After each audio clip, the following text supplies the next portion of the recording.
किसी गांव में दो दोस्त रहा करते थे। एक का नाम था विपिन और दूसरे का नाम था मनोज। विपिन था अत्यंत धार्मिक, उसकी ईश्वर पर बहुत आस्था थी।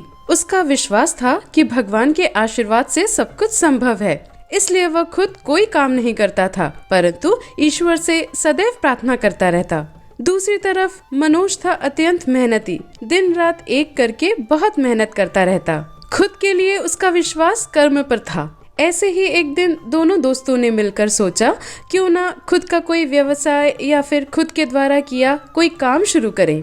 ऐसा सोचकर दोनों ने मिलकर अपने ही गांव में एक छोटा सा जमीन खरीदा, ये सोचकर कि दोनों खूब मेहनत करेंगे और खेती किसानी करेंगे। एक तरफ मनोज दिन रात मेहनत करके खेती करने में व्यस्त रहता था, दूसरी तरफ विपिन उसी जमीन से लगे एक छोटे से मंदिर के पास एक जगह बैठे बैठे केवल ईश्वर से प्रार्थना करता रहता कि हे भगवान, कृपा करना कि इस जमीन पर बेहतरीन फसल हो। ऐसे ही एक एक करके दिन गुजरते चले गए। विपिन की प्रार्थना कभी ना खत्म होती और ना ही मनोज की मेहनत में किसी प्रकार की कोई कमी थी। मनोज इतना समर्पित था अपने जमीन के प्रति कि उसमें लगने वाले खाद तथा सभी उपयोगी वस्तुओं का प्रबंध करना तथा समय समय पर फसल को पानी देने के कार्यों में ही वह व्यस्त रहता। ऐसे ही काफी दिन बीत जाने के पश्चात दोनों दोस्तों को यह ज्ञात होता है कि जमीन पर वास्तव में लहराते हुए फसल उग चुके हैं एवं दोनों बहुत खुश होते हैं एवं गर्वित महसूस करते हैं कि दोनों के सहयोग से आज वह अपने काम में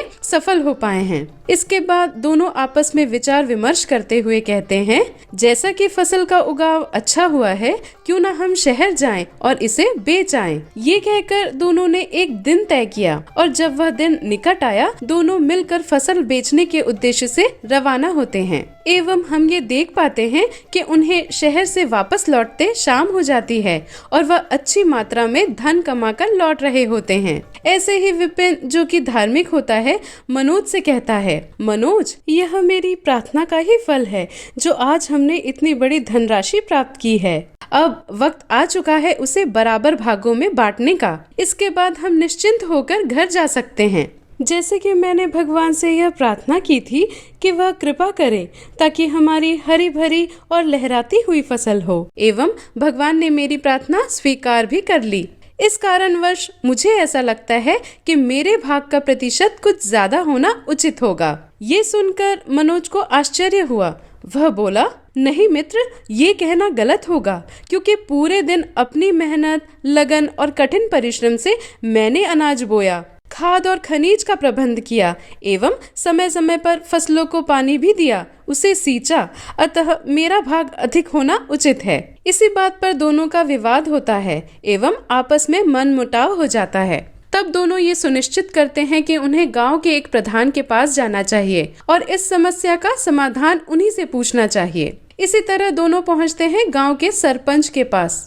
सरपंच के घर पहुंचकर वे दोनों उन्हें आवाज लगाते हैं एवं मनोज और विपिन दोनों ने अपना अपना तर्क सरपंच के समक्ष प्रस्तुत किया। दोनों ने स्पष्ट रूप से सारे घटित बातें सरपंच को बताई कि किस तरह दोनों के बीच ये निर्धारित हुआ था कि कैसे वह कोई काम शुरू करेंगे मिलकर, एवं उसके पीछे जहां मनोज ने कठिन परिश्रम किया फसल उगाने के लिए, वहीं विपिन दिन रात मंदिर के पास एक कोने में बैठकर भगवान के समक्ष प्रार्थना करता रहता ताकि फसल अच्छी हो।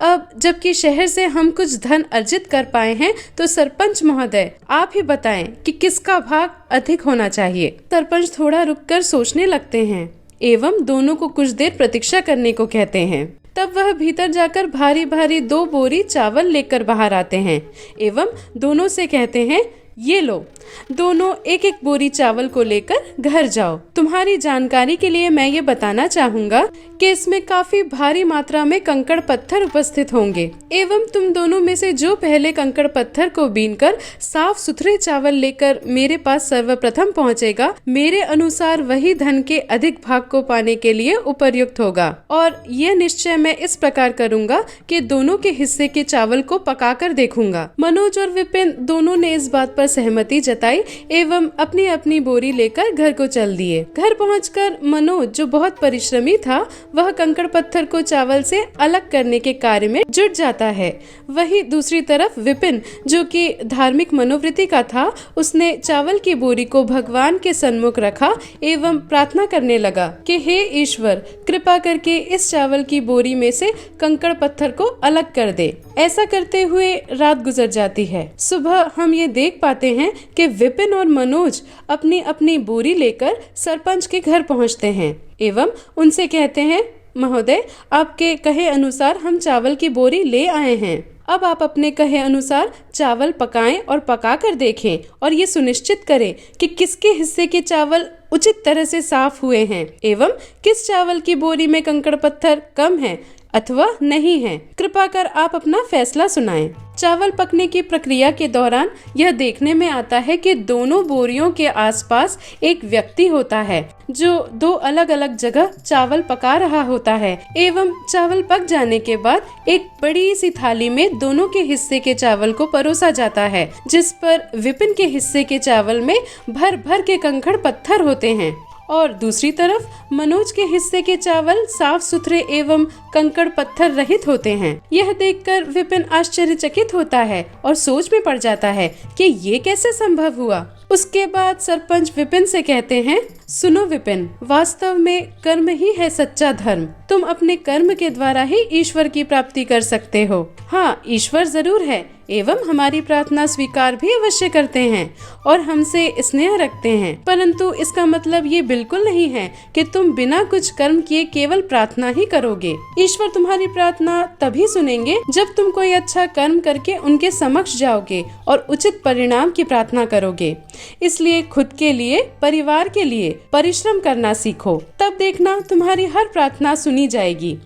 विपिन को अब अपनी गलती का ज्ञात होता है और पंचायत प्रधान से कहता है, महोदय, मुझे मेरी गलती का एहसास अब हो चुका है। मैंने सोचा था कि प्रार्थना मात्र से ही भगवान खुश हो जाएंगे और मुझे सब दे देंगे, परंतु मैं गलत था। ऐसा बिल्कुल भी नहीं है। प्रार्थना मात्र से कुछ नहीं होता।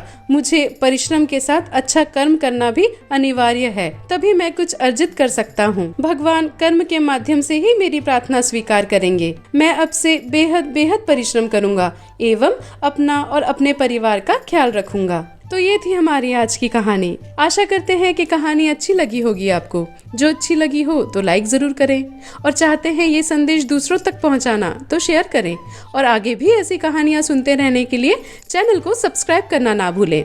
फिर मिलेंगे आपसे एक नई कहानी के साथ। धन्यवाद।